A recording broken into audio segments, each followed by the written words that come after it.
Good evening, everyone. I am Dr. Sara Mustafa from DentistChannel.Online. Welcome to today's webinar about partial versus complete caries removal. When, why, and how. While we are waiting for the participants to join the session, I will introduce you to our company. DentistChannel.Online is a digital dental media company. It is your marketing solution for dental events, product launches, workshops, and courses. We also provide a collection of scientific articles and blogs about different topics in dentistry. We work hard to be your first-hand information on the technological advancements in the dental field. Now it's time to start the session about partial versus complete caries removal. If you have any question about this topic, please feel free to ask it in the question and answer box, and we will answer each and every question at the end of the session. I will start by introducing today's session speaker, Dr. Yasmin Hussam. Dr. Yasmin got her BDS from BUE in 2019, and she is a MDR candidate. She is an ambitious, passionate dentist and artist. She is interested in digital dentistry and familiar with most digital laboratory and clinical equipments. She participated in many conferences such as MSA International Online Digital Dentistry Symposium 2020 and IDEX 2021. Welcome, Dr. Yasmin Hussam. It's our pleasure to have you with us. Thank you. Thank you so much. Thank you for having me. It's our pleasure having you on our platform, dear doctor. Thank you. So you can start.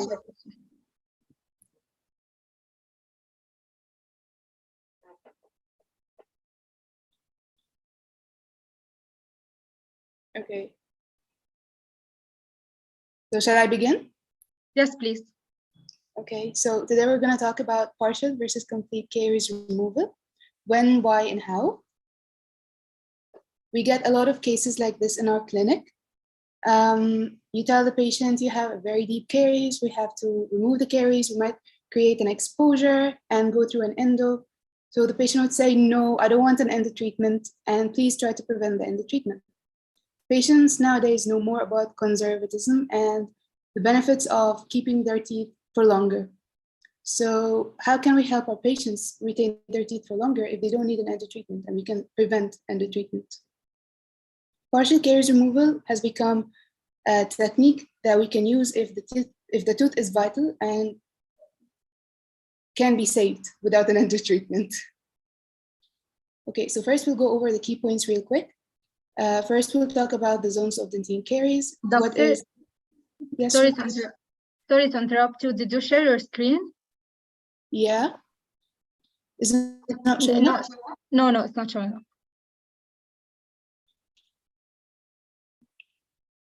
Is it better now? No, it's not showing up. We don't have. Oh, okay. 1 minute.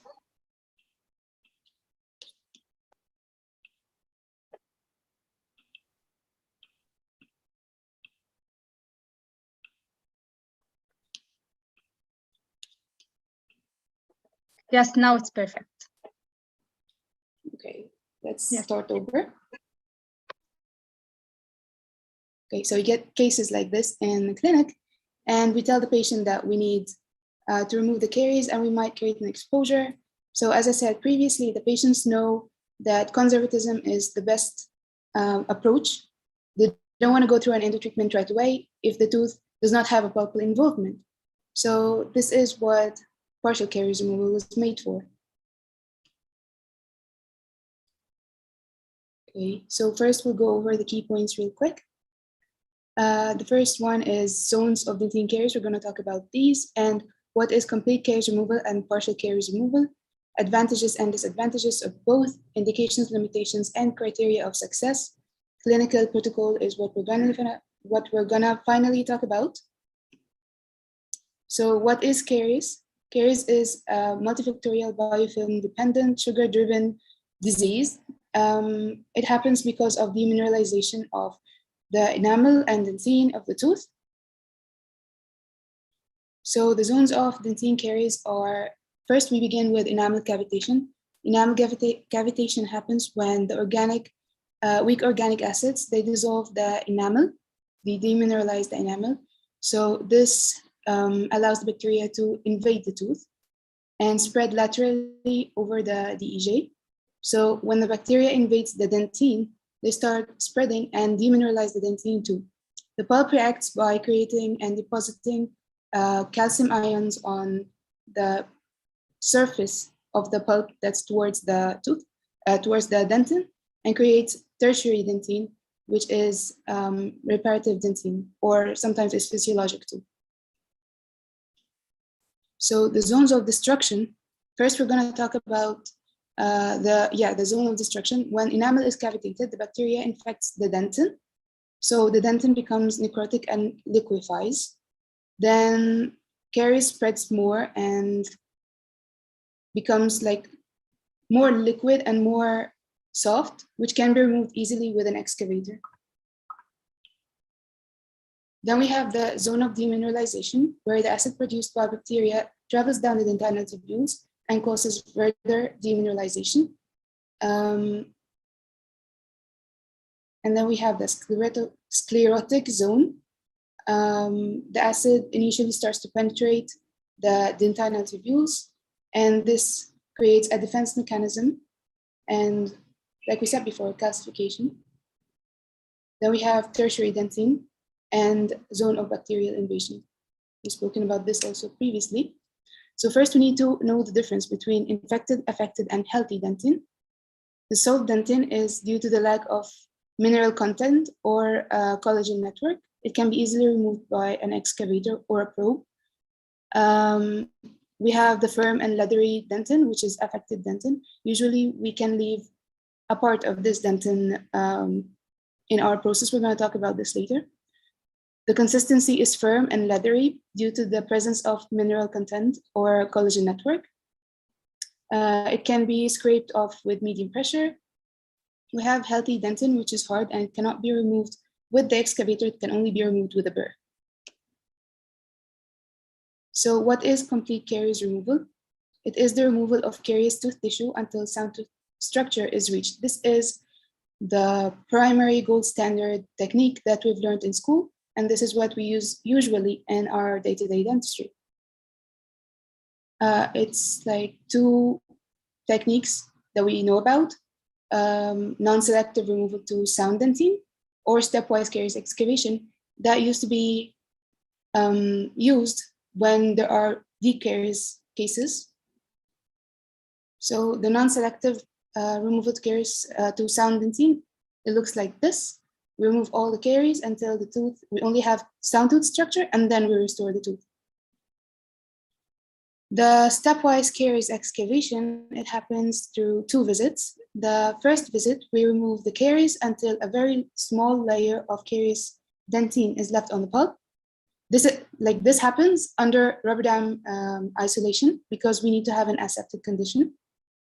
In case we get an exposure, we need to prevent the bacteria from entering the pulp. Otherwise, we have to go through an endo treatment.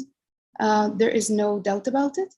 So the first visit, we remove caries until like a very small layer of dentin, infected dentin, is left on the pulp. And then we apply calcium hydroxide and glass ionomer. And re-entry happens on the second visit, which is after 6 to 12 months, where we remove all the caries, remove the old restoration, all the caries, and then we put our final restoration. But in partial caries removal, it happens in a single session. It consists of removing the infected dentine and preserving the caries dentine that is close to the pulp, and then we put a definitive restoration in the same visit. So the partial removal of caries dentine and sealing of the tooth can result in a significant reduction of microorganisms present in the cavity and the remaining dentin, which helps us maintain deep caries lesions or like teeth with deep caries lesions without having to go through an endodontic treatment. But why do we try our best to avoid root canal treatment? The tooth has a life cycle. It starts with a healthy tooth, and then we put sealant on it, and then the tooth gets some caries under the sealant. We have to remove the sealant, we have to remove the caries, and then fill the cavities, and then replace the cavities. And then after a while, the tooth has to be, like, goes through all the cycle until it goes through endodontic treatment, and then it has to go through an extraction, and the patient gets a dental implant. So if we preserve the tooth, so it doesn't have to go through this life cycle very quickly, it's going to be so much better for the patient. The patient is going to love you for it. So that's why we try our best to not jump from a filling directly to a root canal treatment. First, we need to learn about peripheral zeal zone. This is going to help us throughout the lecture. We're going to understand how we are going to use this term later. So the peripheral zeal zone is a concept where we remove all the caries on the enamel and the DEJ and the superficial dentine. This has to be completely caries-free to enable optimum bonding. So what is the treatment goals for deep caries lesions? First of all, we need to create a peripheral zeal zone that we spoke about in the previous slide. We have to create, leave an inner caries dentine layer that's inside the peripheral zeal zone, the one that's covering the pulp. We need to remove the highly infected outer caries dentine inside the peripheral zeal zone without exposing the pulp and small area of outer caries dentine that are left to prevent pulp exposure. Then we have to deactivate and seal any remaining bacteria. It's basically entombing of bacteria, the one we always hear about in endodontic treatment. So entombing of bacteria actually makes the bacteria, it inhibits the bacteria later throughout the life of the tooth. So, and the fifth one is use adhesive techniques that will maximize the bone strength of the peripheral zeal zone and the inner caries dentine inside the peripheral zeal zone. So we use the caries detector dyes to help us create a good peripheral zeal zone. So when do we stop? If we found soft caries towards the pulp, should we remove it or should we just leave it? In the old days, we learned that all soft caries or dentine should be removed, but this has proven to be false because dentine is the best insulator to the pulp. So no, the soft dentine should not be excavated in partial caries removal. So this is a diagram that shows what to remove and what to leave behind.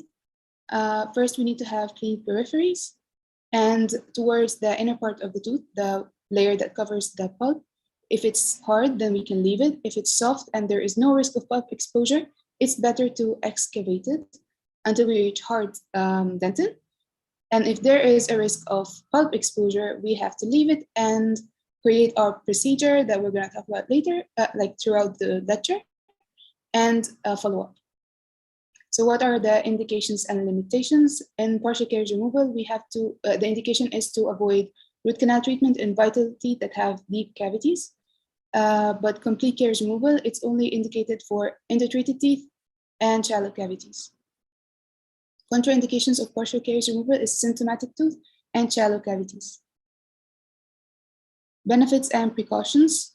For partial caries removal, the chance of exposure is less than complete caries removal by 77%. That's a big number. There are lower long-term costs because the patient doesn't have to go through endotreatment and extraction and implant early on. The teeth are retained for longer, so higher patient satisfaction. The precautions are in partial caries removal, it's time-consuming. You have to take care not to get the pulp. Complete caries removal, the precautions are, it's unnecessary, it's an aggressive approach, it's old.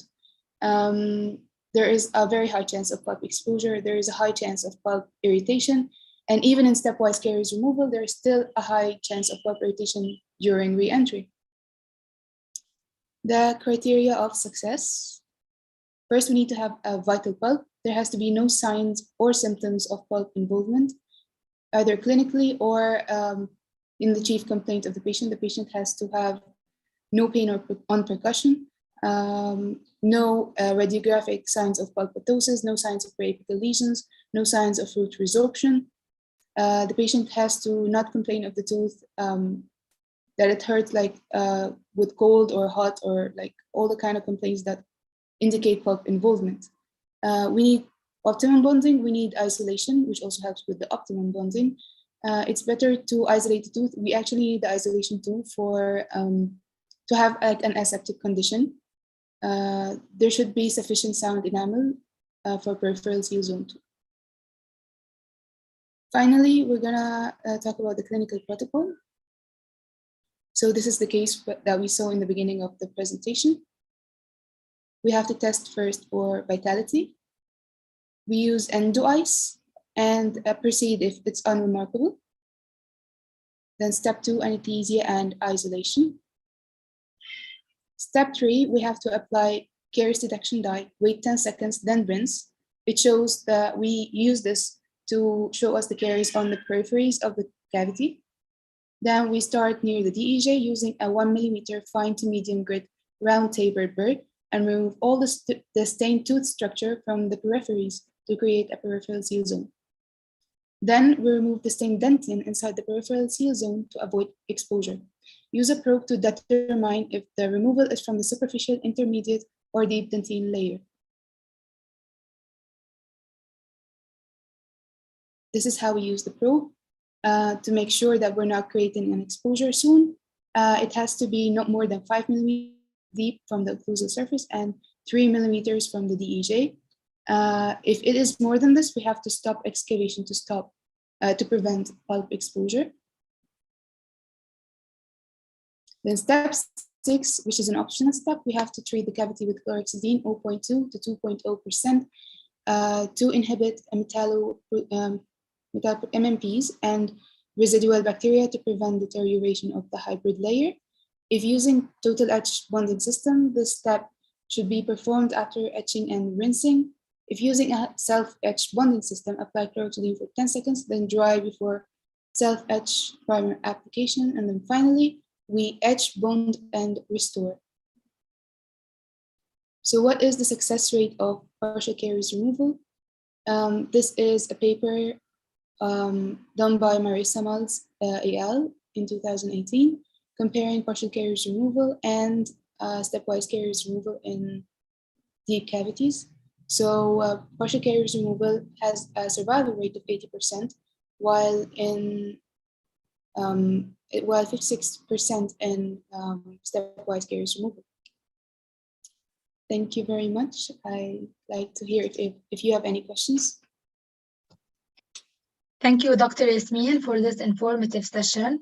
I ask all the participants to kindly put their questions in the question and answer box, and we will answer each and every question at the end of the session. Meanwhile, I want to ask your permission to introduce our company to all the participants. Of course, Doctor.